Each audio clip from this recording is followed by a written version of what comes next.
Voilà, on va assister à une très belle interview qui m'a fait très plaisir de 50 minutes, hein. Que j'ai été sélectionné pour en exclusivité pour une entrevue spéciale entrepreneuriat et c'est l'Académie des créateurs. Ben c'est parti et vraiment c'était quand même intéressant.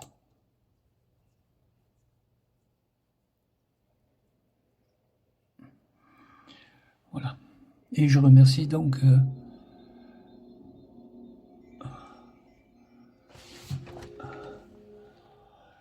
Maëlys. Oui, et je peux faire pause. Oui, c'est parti. Bonjour à toi. Ça fait un plaisir de pouvoir t'interviewer, que tu as accepté d'interviewer et de m'avoir demandé une interview. Du coup, qu'est-ce qui t'a motivé à rejoindre l'Académie des créateurs? Alors, merci beaucoup aussi pour l'interview, bien sûr. Mais personnellement, j'ai trouvé cette idée intéressante de par son originalité, parce que je trouve quand même assez sympa que des gens pensent aux autres. Et quand ils ont la chance d'un peu réussir, ne se concentrent pas, se referment comme une coquille Saint-Jacques sur eux, etc. Et c'est uniquement le départ de ce qui m'a inspiré, disons, et puis de rejoindre donc l'académie. D'accord. Et du coup, c'est un plaisir de pouvoir te rencontrer. Et du coup, as-tu suivi d'autres types d'accompagnement, justement, d'aide à la création, comme ce type? Ben, Est-ce pas que... vraiment. Si, j'ai eu une personne quand même aussi de l'académie qui est africaine et qui était bien partie et qui me remerciait d'être aussi sur l'académie. On a eu quelques petits échanges au départ, mais pas beaucoup. Et pour l'instant, c'est vous qui prenez, j'allais presque dire, la relève, la suite. D'accord. Et en dehors de l'académie, du coup, vous avez suivi d'autres types d'accompagnement dans d'autres structures Pas spécialement, hein. Moi, je suis aventurier, donc de par là même, j'essaye de par moi-même de partager ma passion et donc de voir les portes qui sont faisables d'ouvrir, d'être ouvertes. Alors évidemment, déjà je suis sur YouTube depuis plusieurs années, c'est quand même une porte. Maintenant, par le biais de l'académie, je pense que c'est un plus. Voilà. Et quel type de structure juridique avez-vous? Alors là, franchement, moi, à ce niveau-là, rien de spécial. Parce que déjà, bon, ben, si on est logique envers soi-même, on sait très bien que le statut d'aventurier n'est pas reconnu ni à la chambre de métier ni à la chambre de commerce, hein. Mm. C'est une passion. Moi, personnellement, que je vis avec quelques petites boîtes qui m'aident, pas tellement en argent, mais en produits, et puis en avant, quoi. Mais enfin, moi, je suis déjà, au départ, plus que le mot aventurier, c'est plutôt alpiniste solitaire. Mais quand j'ai atteint un chiffre de plusieurs centaines de courses, sans être forcément très difficile en solitaire, là, j'ai commencé à continuer, bien sûr, l'escalade solitaire, mais évidemment, pas simplement dans le massif du Mont Blanc où je vis, puisque je suis à Chamonix, mais tout simplement ensuite en étendre à l'Europe, donc au massif suisse cyprien. Et là, depuis 6 ans, je suis parti à l'aventure un peu dans ce tour du monde, puisque j'en suis à 56 pays. D'accord. Attendez, est-ce que vous avez ne pas toucher le micro parce que je sais pas si vous avez un micro parce que du coup on entend beaucoup grésiller. Non, je ne touche pas du tout le micro. C'est la webcam qui fait le micro, mais je ne la touche pas. Elle est en haut de l'écran. D'accord. Ça ne serait pas la lampe.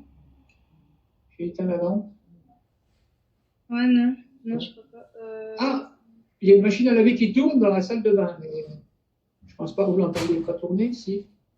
Non, non, mais c'est parce que ça grésillait. Non, mais c'est pas grave. Là, ça va mieux. D'accord. Euh, ouais. Euh, qu'est-ce que je me suis ah oui, oui là. Alors oui, donc les aléas du direct, on continue.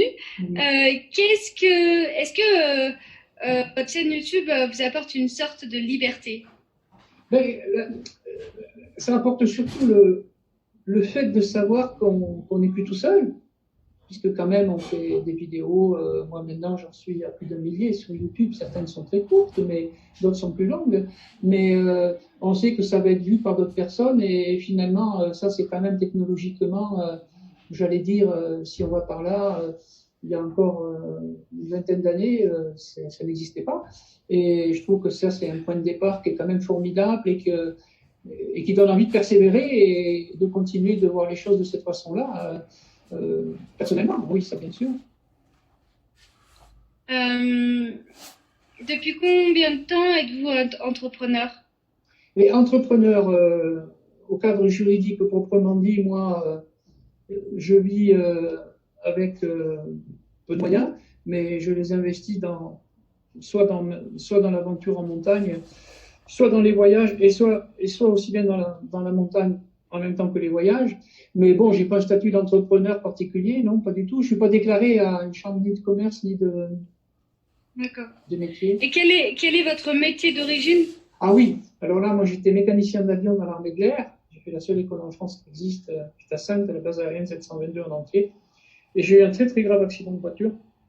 Je suis un peu un miraculé, puisque dans les Pyrénées, malheureusement, pendant les congés de ces 2 premières années, j'ai filé dans un ravin, la voiture entièrement brûlée, le toit a été aplati. Et moi, je me suis retrouvé allongé au fond du ravin en attendant que l'escouade arrive. Il y a eu un peu de coma. Et ensuite, ce qui s'est passé, c'est que moi, j'avais la mémoire qui partait en vacances. Donc, j'ai fini l'école en entier, d'élève mécanicien de l'armée de l'air.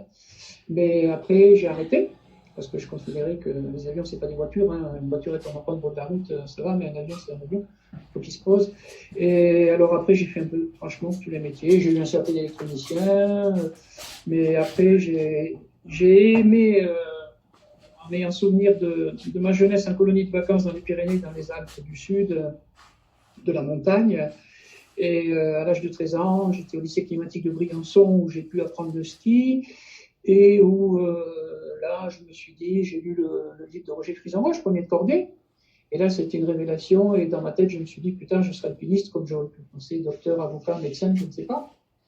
Et finalement, après, quand je me suis rendu compte qu'après l'armée de l'air, j'avais arrêté, dans ma tête, bon, ben, d'accord, j'ai continué à faire des emplois dans le bâtiment. Ça m'a beaucoup apporté dans le bois, la charpente, la menuiserie, la maçonnerie, même l'électricité, bien sûr, puisque j'ai quand même réussi un CAP d'électronicien. Mais après, je me suis dit, ben, il faut vivre en montagne. Et là, j'ai commencé à vivre dans les Pyrénées à Luchon, j'étais perchman, super bannière. Et après, j'ai atterri à Grenoble. Et après, j'ai continué à rester dans les Alpes. Et là, ça va faire 35 ans que je vis de Chamonix. Donc, je suis quand même au pied du Mont Blanc et vraiment dans les Alpes, proprement dit, quoi, au bon endroit, j'allais dire. Du moins pour ce qui est de la montagne, pour faire du ski de randonnée et de l'alpinisme. Alors, j'ai beaucoup aimé l'alpinisme en solitaire, puisque j'avais atteint quand même plus de 500 courses de difficulté moyenne à ce niveau-là, réparties dans les Alpes d'Europe. Et après, je me suis lancé dans la randonnée sur beaucoup de glaciers. Alors là, maintenant, bon, j'ai commencé évidemment il y a quelques années déjà en arrière, pas si longtemps que ça, mais une dizaine d'années environ, à filmer, à faire des vidéos sur YouTube régulièrement et à commencer à faire des conférences, puis des livres de photos depuis quelques années aussi, de mes voyages, beaucoup de livres, que de la photo, sur les livres, mais il y en a une cinquantaine. Je peux quand même citer, si je peux citer, sur Booklist, sur The Book Edition, voilà, même BOD, BOD, mais c'est vrai que ça se vend difficilement. Ça m'apporte pas beaucoup d'argent, mais moi je sens que oui, parce qu'en fait, je pense que c'est important de faire c'est toute une la communication est très importante pour vendre, qu'on peut avoir le meilleur livre du monde, mais si derrière il n'y a pas une com qui se fait à fond, voilà, et oui. par des outils. Alors j'essaie, quand je fais un nouveau livre, c'est vrai, d'en faire une petite vidéo que je mets automatiquement sur Facebook, sur YouTube, sur LinkedIn, etc. J'ai pris cette habitude quasiment régulièrement maintenant, mais c'est vrai que quoi qu'il en soit, de vivre d'une passion, franchement, c'est pour moi, c'est pas ce qui me préoccupe le plus, c'est surtout de pouvoir persévérer et d'aller dans ce qu'on aime. Alors bon, ça peut. Là, pour rien vous cacher, j'ai une radio qui est en cours et qui me propose une radio assez importante, plus ou moins un partenariat. C'est en cours et ça va être dans la semaine qu'il va aussi y avoir une interview. Bon, je la cite pas. Pour l'instant, c'est pas encore bien défini, donc je m'abstiens de la citer. Donc ça, c'est assez sympathique. Mais je veux dire, oui, je crois que si on s'écoute, un jour ou l'autre, les portes, elles s'ouvrent d'elles-mêmes, mais je pense qu'il faut persévérer, oser persévérer en s'écoutant, et puis voilà, quoi, les miracles, ça peut arriver, mais enfin, en ce qui me concerne, financièrement, je ne peux pas considérer que c'est ce que j'aime depuis très longtemps, voilà, le haut-parleur ne fonctionne pas. Je vérifie ma connexion. Vous m'entendez ou quoi? Bah, pas très bien, ouais. Alors, le haut-parleur, parce que je vois un petit message qui vient de... Le haut-parleur ne fonctionne pas, veuillez vérifier votre connexion ou utiliser un autre haut-parleur. Mais comment il ne fonctionne pas? Moi, je vous entends bien, donc il fonctionne, mon haut-parleur. Moi, je me méfie de ces messages, hein. Si vous m'entendez, c'est que ça fonctionne aussi. Oui, là, ça va, mais c'est vrai que parfois ça grésille. Non, mais là, ça va. D'accord. Ouais, non, microphone. Moi, c'est en bas à gauche. En bas à gauche, vous avez muet microphone. Mettez en pause l'enregistrement. Je mets en pause l'enregistrement. Donc, on était. Oui, de toute façon, la clé, c'est persévérer et ouvrir son esprit de sorte de manière positive. Donc, je veux dire, le mindset, de sorte effectivement pour attirer à soi les bonnes opportunités ou les opportunités, c'est maximiser à fond les opportunités. Oui. Et du coup, qu'est-ce qui vous plaît en fait, de manière générale ou dans votre métier ou... Moi, ce qui me plaît, c'est, franchement, pour tout vous dire, c'est quand je suis devant des gens et que je partage, disons, un film, et que je raconte, que je me présente aux gens avant et que je réponds aux questions des gens ensuite. Ça, c'est des conférences, quoi. J'en suis une cinquantaine à peu près. Mais bon, il y a eu des très bons moments, puisqu'il y a les principales, c'est quand je me suis retrouvé invité la première fois par le club alpin italien, aussi bien à Auronzo dans les Dolomites, et vraiment la vraie invitation. Je me suis retrouvé 3 jours en hôtel, nourri, logé, et puis avec un peu d'argent à la fin de la conférence. Bon, à Auronzo, à Gorizia aussi. Gorizia, c'est aussi en Italie, tout à droite, en haut. Et ensuite, bon, l'opportunité, ce qui a été fantastique aussi, c'est de me retrouver. J'ai fait un film sur le Mont Blanc. C'était le premier film que je réalisais, là, 20 Mont Blanc en 45 jours. Et là, je me suis retrouvé au Festival international de la randonnée ensuite de Villars-sur-Olon. Alors là, on n'était que 6 participants invités, mais ça, c'était bien aussi. Villars-sur-Olon, c'est en Suisse, pas très loin où je suis du lac Léman. Ça, c'est les grands moments, disons. Ensuite, il y en a une autre. Je me suis retrouvé, aussi invité dans d'autres cas de figure un peu comme ça, pas souvent, mais la dernière, j'allais dire, si je me suis retrouvé quand même invité par la Société des explorateurs français en montant à Paris pour partager aussi dans une conférence ma question. Ça, c'était la dernière invitation qui était vraiment forte. Donc ça, si vous voulez, quand ça se produit, c'est merveilleux parce que ça vous booste quand même, hein, ça vous donne envie de faire plus et mieux si possible en même temps. Et donc ça, c'est les meilleurs moments, quoi. Maintenant, moi, personnellement, je fais quand même des conférences en essayant de trouver des écoles, des collèges, des offices du tourisme, des centres de vacances, quoi. Mais bon, c'est pas forcément évident et facile. À partir du moment où on doit, par exemple, payer une salle un peu chère et on ne sait pas combien il y aura de gens qui viendront. Donc, j'ai pas ce côté derrière moi qui me permet de contacter et puis dire oui. Et puis, s'il faut payer une salle 500 €, vous voyez ce que je veux dire, hein. S'il y a personne, on y va de sa poche. Donc ça, je fais très attention. Mais alors, voyez-vous ce que je suis content. Vous avez pensé par exemple à créer une structure, justement une association pour pouvoir recevoir des subventions? Alors voilà. Alors ce qui se passe, c'est que là, je soutiens l'association ABC Hôpitaux. C'est une association bénévole de clowns, des enfants malades des hôpitaux depuis une dizaine d'années. Et quand je fais une conférence maintenant pour avoir une salle, je passe par cette association, donc j'ai une salle vraiment très abordable. Alors ça, c'est sympathique, oui. Mais moi-même, personnellement, je n'ai pas créé une association personnellement, parce que après, j'ai besoin d'être libre dans ma tête quand même. Hein. Et après, si on va dans plusieurs... oh là, c'est mon portable qui sonne, ne bougez pas, je l'éteins. C'est bon. Et je veux dire, j'ai besoin d'être libre dans ma tête un maximum, personnellement, tout simplement par rapport à l'escalade solitaire. C'est quelque chose qui vous bouffe complètement. Parce que même si on fait un truc qui n'est pas forcément très difficile, mais seul, évidemment, tout peut très bien aller, mais ça peut aussi pas forcément aller aussi bien qu'on l'espère. Et ça vous pompe une énergie franchement psychique énorme.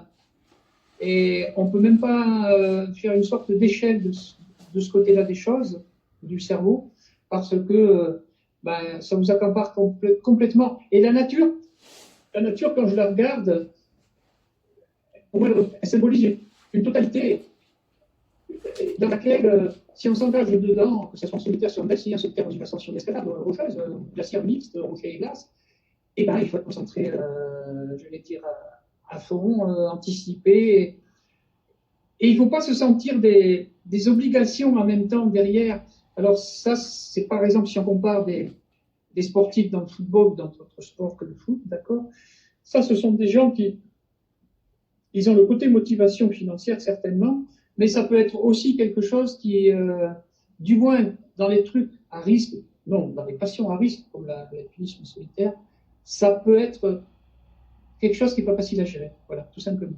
Parce que si vous pensez trop à ça, pendant ce temps-là, vous voyez ce que je veux dire, vous vous concentrez moins sur ce que vous êtes en train de faire, dans le rocher en même temps. Et ça peut aller très loin. Et je pense qu'il y a plus d'une personne qui a eu cette chance, qui a vécu ça un certain temps, et puis qui, malheureusement, qui n'a pas pu survivre pour autant. Donc, je fais très attention à ça, et je préfère me sentir libre, même si j'ai pas beaucoup d'argent, mais au moins je suis libre dans ma tête, quoi.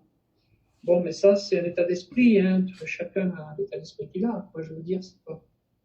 Et pourquoi avoir choisi ce métier, en fait? Ah, c'est pas un métier pour moi, c'est une passion. Hein. Pour l'aventure, une passion, pour moi, c'est pas une passion, c'est pas un métier. Un métier, c'est quelque chose qui est organisé, reconnu. Chef de métier, chef de commerce. Et votre métier, du coup, votre métier, c'était, vous avez J'ai été coupeur de tissu dans une fabrique de vêtements de sport de montagne. Mais ça, là, j'étais rémunéré. Je veux dire, je suis un grand alpiniste d'ailleurs, que vous ne connaissez pas, mais qui a été le premier. Et comment vous avez commencé votre parcours? Mais je l'ai commencé tout simplement. J'ai eu la chance il y a très longtemps en arrière, j'étais encore dans les Pyrénées, de faire 2 courses avec des copains d'enfance, des courses d'alpinisme dans les Pyrénées. Ensuite, moi, quand j'ai débarqué à Chamonix, que je connaissais pas il y a très longtemps, je me suis dit, tu vas au Club Alpin, tu essayes de trouver dans une annonce un copain pour t'aider. Et puis, je me rappelle la première course qu'on avait faite, où le monsieur parisien avait une humeur assez pas sympathique. Et du coup, je trouvais que la course était emmêlée, je ne comprenais pas pourquoi la course était emmêlée, j'ai trouvé ça ridicule. Et j'ai dit, écoute, il m'a dit, moi, je redescends à Chamonix, j'ai dit, moi, je continue la course en solitaire. Et là, il y a eu un déclic dans ma tête, parce que c'est le fait d'avoir commencé à faire une course pas vraiment difficile en solitaire qui m'a dit, mais de toute façon, on n'est pas obligé d'être plusieurs pour faire la même chose, ni attaché avec une corde, ni ensemble. Et il y a eu une sorte de déclic qui fait que j'ai continué en solitaire. J'ai des courses avec des camarades, j'en ai peut-être 200 ou 300, mais les courses, c'est très difficile, mais presque tout ce que j'ai pu gravir, c'est vraiment en solitaire, je veux dire. Il y a une symbiose, il y a une harmonie entre sa nature à soi et celle de la nature dans laquelle on se sent désiré, on se sent motivé pour y faire une ascension, qui fait que ça, c'est un tout qui, pour moi, doit être harmonieux et dans lequel on s'engage en se faisant confiance, en même temps qu'on fait confiance à la nature aussi. On se dit, pourvu que la prise tienne, qu'elle ne casse pas, etc., quoi, je veux dire, ou que la météo soit quand même favorable aussi. Ça m'est arrivé d'avoir quelques coups durs, mais j'en suis sorti. Enfin, oui.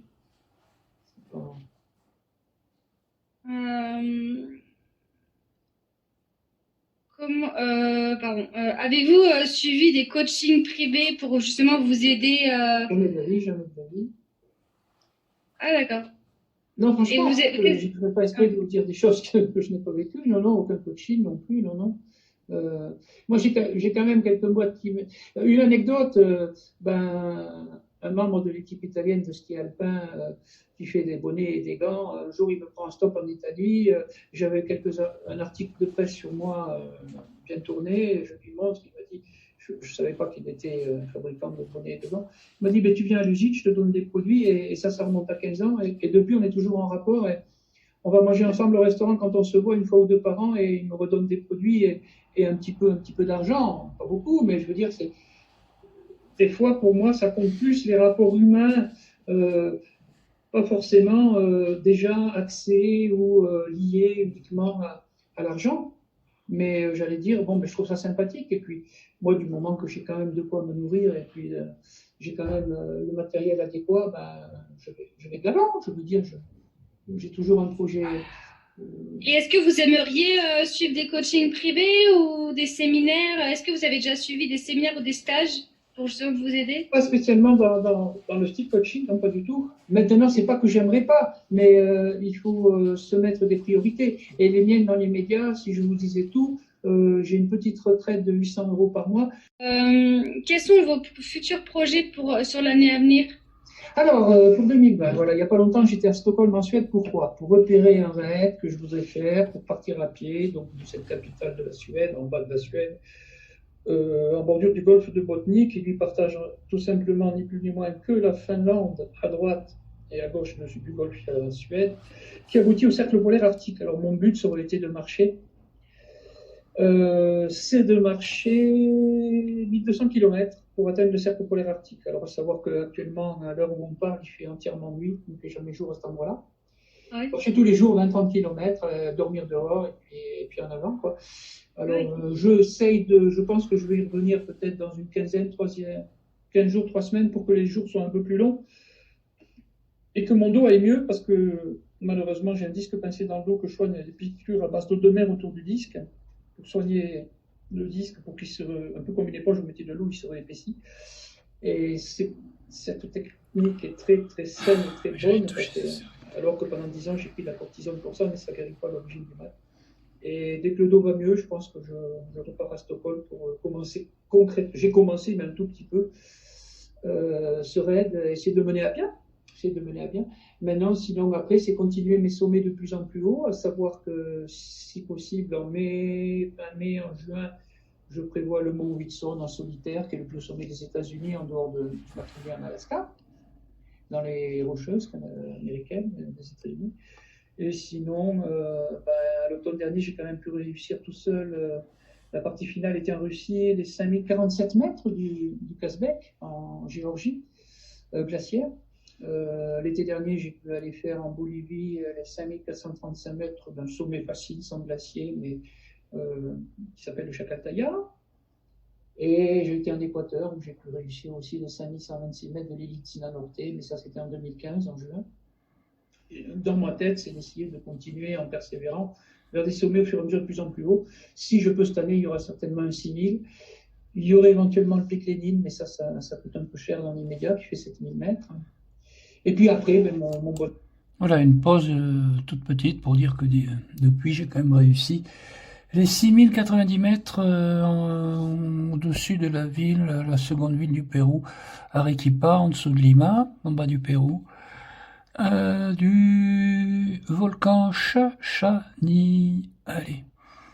Et là, j'aspire à pouvoir monter à 7000 mètres, pic Lénine, à Concagua, dès que je pourrai. Bonheur, ça serait d'arriver à 8000 mètres, sans guide, mais avec des Sherpas pour m'aider. Alors ça sera l'an prochain, dans 2 ans. Je verrai bien, suivant comment ça se passe.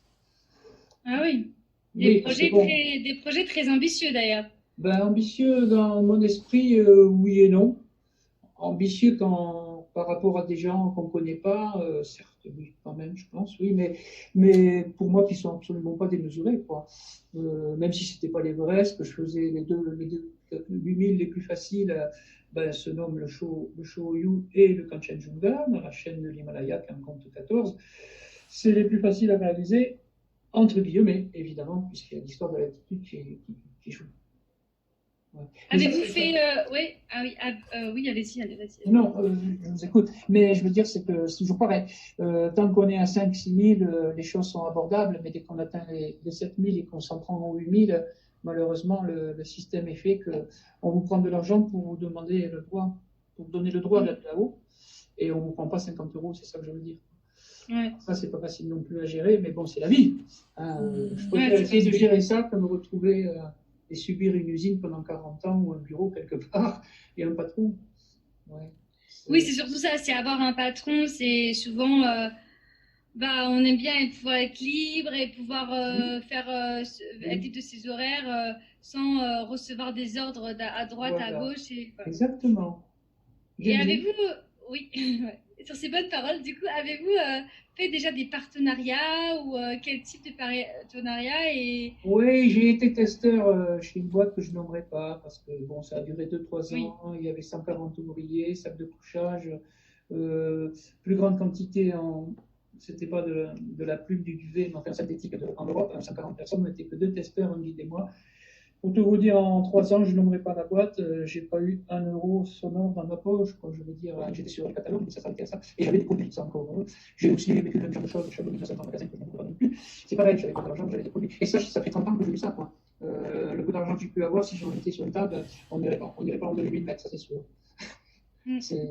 C'est pas que c'est moche, ça vous apporte quand même un plus. Vous savez, bon, je rêve de naviguer aussi en solitaire, mais là, je n'ai pas du tout d'expérience comparable à celle que j'ai en montagne, je pense, pas du tout. Donc ça reste un rêve aussi, mais si on va par là, même un petit voilier, bon, c'est pas forcément aussi cher que ça, mais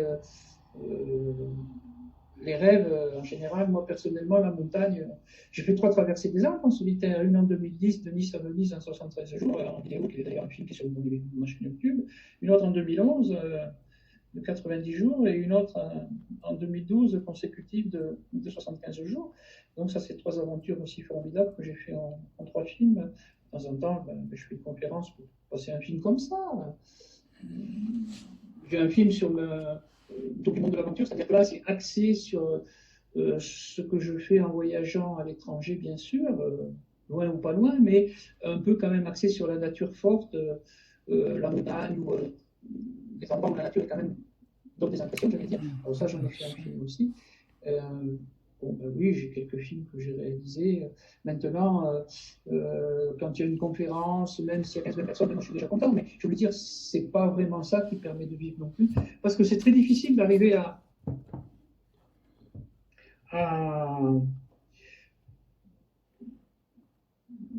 se trouver invité, c'est formidable, mais ça, c'est rare, mais c'est quand même...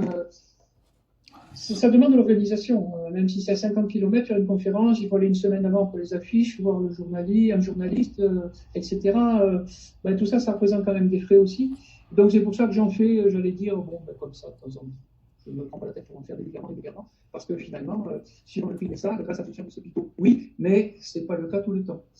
Il va y avoir des endroits où la salle, c'est vraiment pas donné, quoi. Ouais, c'est vrai que c'est bon, maintenant, je suis quand même passé sur des chaînes de radio, la télévision, je ne les nommerai pas, mais bon, je suis passé sur quand même GR3, Télé Suisse Romande, Télé Grenoble, Télé Grenoble de la ville de Genève, Nice TV Azur. Oui, j'ai fait des télévisions, des radios, des magazines, des radios, je ne les compte pas, j'en ai une trentaine à peu près, aussi. Mais ça, c'est toujours pareil, ce sont des gens qui sont contents, si vous voulez, de vous faire quelque chose, mais qui, à la limite, quand la TSR est venue, ils sont restés 3 jours pour moi ici, ils m'ont invité à manger dans un beau restaurant à Chamonix, mais bon, je ne vais pas dire combien ils m'ont donné, mais enfin bon, c'était vraiment dérisoire, quoi, je veux dire. Mais bon, c'est la vie comme ça aussi. Hein. Oh, j'ai toujours été partant, même pour un partenariat. Quels sont vos 3 mots d'ordre dans la vie? Attendez, c'est pas normal.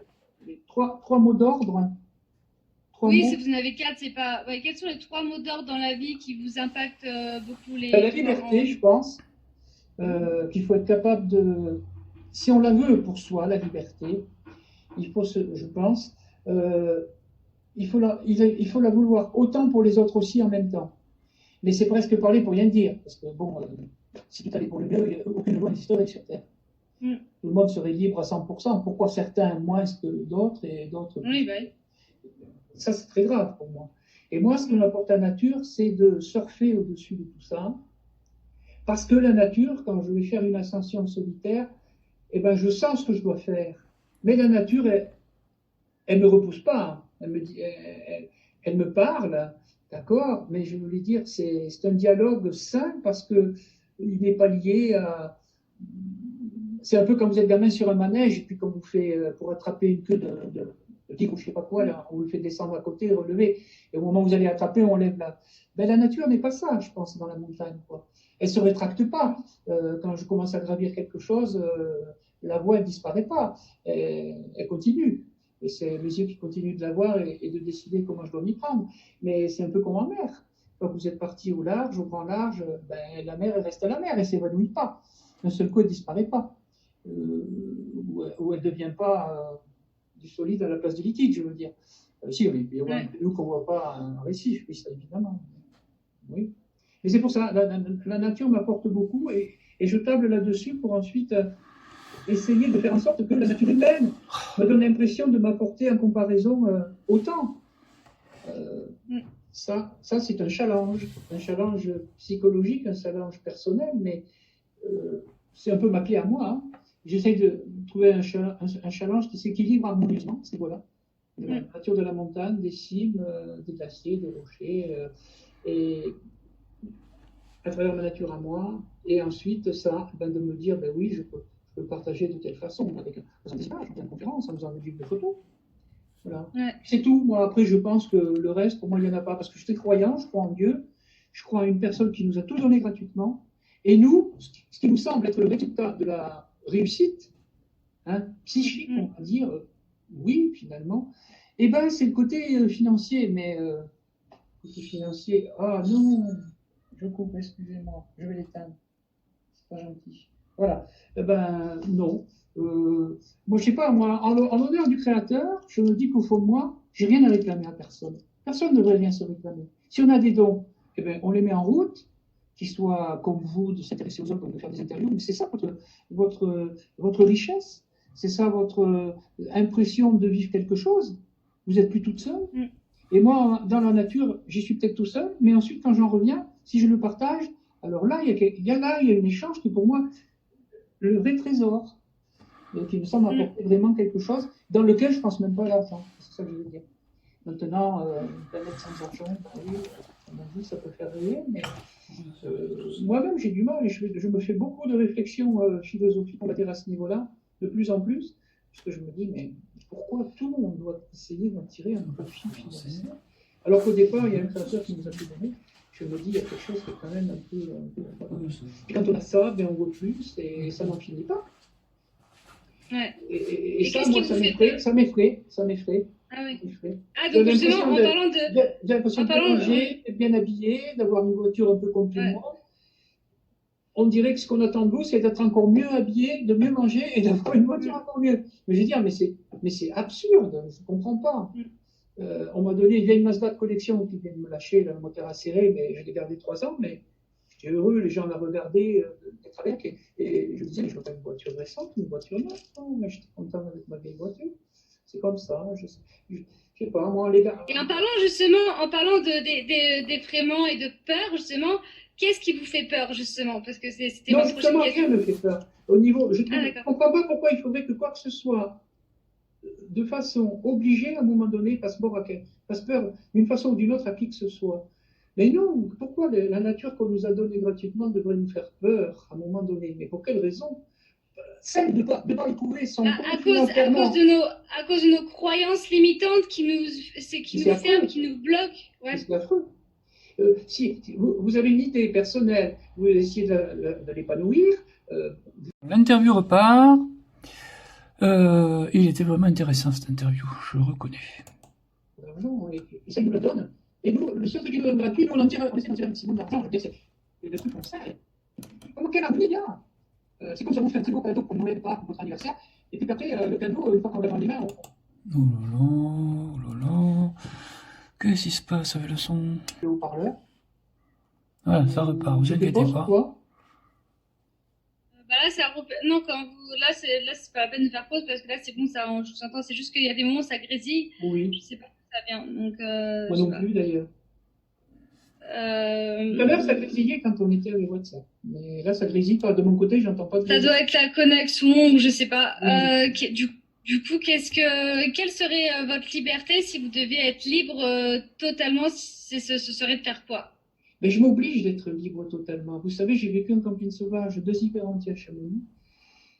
J'ai vécu très longtemps des printemps, automne, été entiers à Chamonix en camping sauvage, parce que le peu de sous que j'avais en travaillant à droite, à gauche de temps en temps, c'était pour aller dans les montagnes. Et c'était pas pour m'acheter soit un vêtement mieux que je sais pas qui, soit mieux manger que je sais pas qui, soit... Voilà. Et ça m'a quand même apporté une base à ce niveau-là, par rapport au mot liberté. Maintenant... j'ai quand même enfin un logement normal, mais j'ai mis 10 ans à l'obtenir ici. J'ai vécu 10 ans dans un petit mini chalet en bois que nous on appelle montagne Amazo, sans eau, sans arriver d'eau. Voilà. Donc j'allais chercher tous les jours le matin 10 litres d'été comme lui. Oui, alors cette histoire d'avoir vécu 10 heures dans ce mini Mazo, loué un moniteur de ski, à Chamonix, sans chauffage, 10 hivers aussi, consécutivement, sans arrivée d'eau, ça m'a valu de passer une belle interview sur la place du village, voilà. Et Philippe de Paris m'avait fait une très belle interview devant le Mazo pour expliquer aux gens comment j'avais pu tenir le coup pendant ces 10 années. Hiver, la petite au bassin de la Société Lyonnaise des Eaux à côté, là, et sans chauffage, hein, pendant des hivers aussi. Le chauffage, c'était un petit poêle à pétrole que je mettais juste en me levant ou un peu le midi pour cuisiner ou le soir. Mais ça, ce sont des bases qui m'ont fait aller le maximum en m'endurcissant dans les montagnes. Et pour moi, ça, c'est pas des choses qu'on achète, c'est des choses qu'on accepte de vivre et qu'on met en route. Mais pour moi, ce sont des choses qui ne s'achètent pas. Je me dis, qu'est-ce que le bon Dieu, quel genre de choses le bon Dieu s'achèterait? Vous voyez? Ben, je vois rien du tout. Je vois aucune réponse. Alors que l'humain, ben, sans cesse, il faut qu'il pense à un nouveau truc qui va s'acheter. J'ai une philosophie peut-être un peu spéciale, mais au départ, je me dis, mais moi, j'imagine une humanité capable de vivre uniquement avec ce qu'on nous a donné le bon Dieu gratuitement, en bonne harmonie, et je ne vois pas ce que je vais faire d'argent là-dedans. Si vous avez un petit jardin, si vous avez la liberté de ramasser des pierres, couper du bois, faire votre petit logement, on va dire, quel est le problème? L'argent pour quoi? L'argent pour voyager, mais ça c'est tout un état d'esprit aussi. Au Canada, où je suis resté 17 jours, j'avais fait 3500 km en autostop en 16 jours. Et le stop a très bien marché. Oui. J'ai toujours un peu pratiqué l'autostop. Et ben là, dans mes aventures autour du monde, j'en suis à 56 pays. Et je veux continuer, bien sûr, parce qu'il n'y a pas de raison des pays. Voilà, pour dire qu'actuellement, quelques années après cette interview, je remercie encore Maëlys d'ailleurs, parce que c'était une interview simple, naturelle, captivant.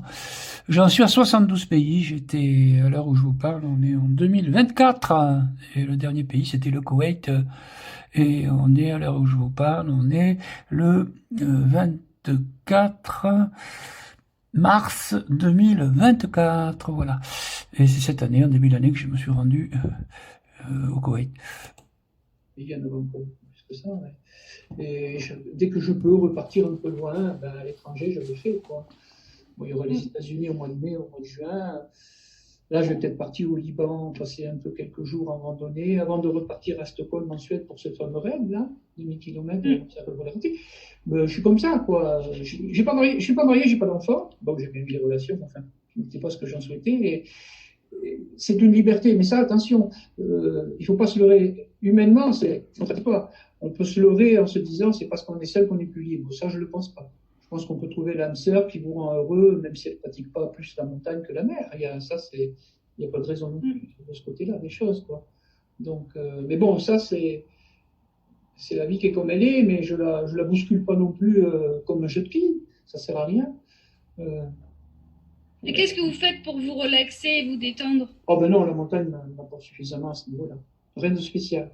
Sinon, marcher, randonnée, oui, du ski de randonnée, ou une ascension. Mais même un voyage, ça peut quand même aussi m'apporter beaucoup, parce que là, je vais vers d'autres gens que j'ai jamais vus. J'ai quand même habité tout petit, 3 ans à Madagascar aussi. Donc ça, c'est peut-être aussi quelque chose qui a été un peu un déclic. Entre l'âge de 3 ans et 6 ans, mes parents travaillaient là-bas et j'étais là-bas aussi. Et les voyages, c'est vrai qu'au niveau humain, ça me fait beaucoup plus à chaque fois quand je voyage au niveau humain que si je vais tenter une ascension ou un nouveau raid à pied quelque part. Les voyages m'apportent beaucoup plus au niveau humain à ce niveau-là. Ça, c'est vrai. Parce que là, on va directement, pas forcément dans des endroits sauvages de la nature, mais vers des gens qu'on n'a jamais vus, qui ont d'autres traditions et qui... Les voyages au niveau humain, c'est très fort quand même. Ça me fait du bien. Oui, ça c'est vrai. Oui. Oui, plus le côté humain que le côté voyage organisé. Ça, c'est pas pour moi. Ça, c'est pas pour moi. D'accord. Donc, ça, c'est pas mon style. Je pense pas. Et chemin de Compostelle aussi, c'est intéressant, non? Oui, Vous avez fait? ben, j'ai été à Saint-Jean-de-Compostelle, mais pas à pied. Une fois, j'étais allé au Portugal, je me suis posé à Porto et j'étais revenu en train en passant à Saint-Jean-de-Compostelle, où la gare est magnifique d'ailleurs. Et de là, j'ai été revenu en train dans les Pyrénées, les monts Cantabriques, et je suis revenu en stop chez moi. Mais je veux dire, Saint-Jean-de-Compostelle, oui, mais au niveau de la nature, moi, il y a quelque chose qui fait que ça me paraît quand même très monotone, vous voyez. Il y a quand même beaucoup de chemins qui sont en plaine, jour après jour, quoi. Et pour moi, quand même, j'ai besoin d'espace fort. Alors, c'est vraiment là que je veux naviguer. Mais bon, je ne me sens pas capable d'arrêter la montagne pour investir dans une embarcation et puis me mettre à naviguer. Donc, si je me calme pour la montagne, je pense que je vais m'y mettre sérieusement. Et ça, c'est un projet. Pas... Sauf si je gagne un peu en grattant un billet, là, il n'y a pas de souci, mais ça, c'est pour tout le monde aussi. Ouais. Le bon Dieu ne compte pas là-dessus pour s'enrichir non plus. Et la française des jeux, on ne le voit pas souvent gratter un billet, quoi. Je veux dire, c'est l'humain qui se rend lui-même, toujours à... Qu'est-ce qu'il y a, comment dire, voilà. Moi, je dis que, bon, la vie est belle, et puis la nature, pour moi, est tellement belle que déjà, je remercie même le bon Dieu, je le loue, j'ai dit merci. Et puis voilà, quoi, je me dis après, mais enfin, voilà, quoi. Bon, ben, l'argent, c'est vrai que si vous n'en utilisez pas, c'est pas évident. Si on se décide de tout arrêter à ce niveau-là, bah, toute la famille, voilà, on vous laisse très vite toute seule et vous vous retrouvez tout seul. Donc, comme on dit, enfin bon, je m'écoute. Voilà, je pense que c'est une grosse qualité hein, au niveau de la liberté oui, il faut s'écouter soi-même. Ouais. On se fait confiance pour essayer de s'accepter comme on est, ben, si possible les autres harmonieusement en même temps, mais ça, au fond de soi, il faut se dire qu'on met tout le paquet possible pour accepter sa nature, comme on est, et aller de l'avant, de ce côté-là de la vie, de ce côté-là des choses de la vie. Parce que si après on tient compte que vos vous regard, parce que vous n'êtes pas assez ceci, assez cela, mais non, mais là, ça y est, c'est le début de la fin, ou la famille. C'est un état d'esprit, mais moi, oui, il ne faut pas regarder autour, il faut se faire confiance soi et avancer. Voilà, et puis faire comme un chasse-neige, déblayer, ça plaît, mais ça plaît pas, ça plaît pas. Hein, c'est la vie pour tout le monde. Hein. Mais enfin, en montagne, ce que je sais, c'est que dès qu'on pratique l'alpinisme solitaire, vous ne pouvez pas vous imaginer à quel point les sensations ressenties au fond de soi sont grandes et que ça vous fait oublier tous les aléas de la vie quotidienne de la plupart des gens. Des trois quarts des gens, j'allais dire. Les horaires de bureau, les horaires en voiture, d'être à l'heure, d'être chez soi. On sort complètement et on est sur une autre planète, on est sur un autre monde et ça, c'est juste une seconde, ça frappe. Mais une seconde, hein, je suis là. Donc voilà, alors voilà, vous pourrez retrouver les interviews de Miss Malice sur la chaîne. N'hésitez pas à vous abonner, à suivre l'actualité de mon association. J'en profite pour faire cet aparté. Et de suivre mon association. Et aussi n'hésitez pas à suivre en description. Je fais une petite aparté pour les gens qui suivent. Donc n'hésitez pas à faire ça. Et si voulez-vous avoir une interview, quel que soit. Voilà, cette interview, très bon. Et voilà, donc... Encore merci à cette personne. Je vous remercie et du coup... Très intuitive en tout cas. Donc, voilà, merci. Peut-être une autre fois de toute façon. Allez, vive la vie. Si allez, je l'arrête. Je vous dis merci beaucoup et bonne continuation aussi alors. Je suspends là. Merci beaucoup.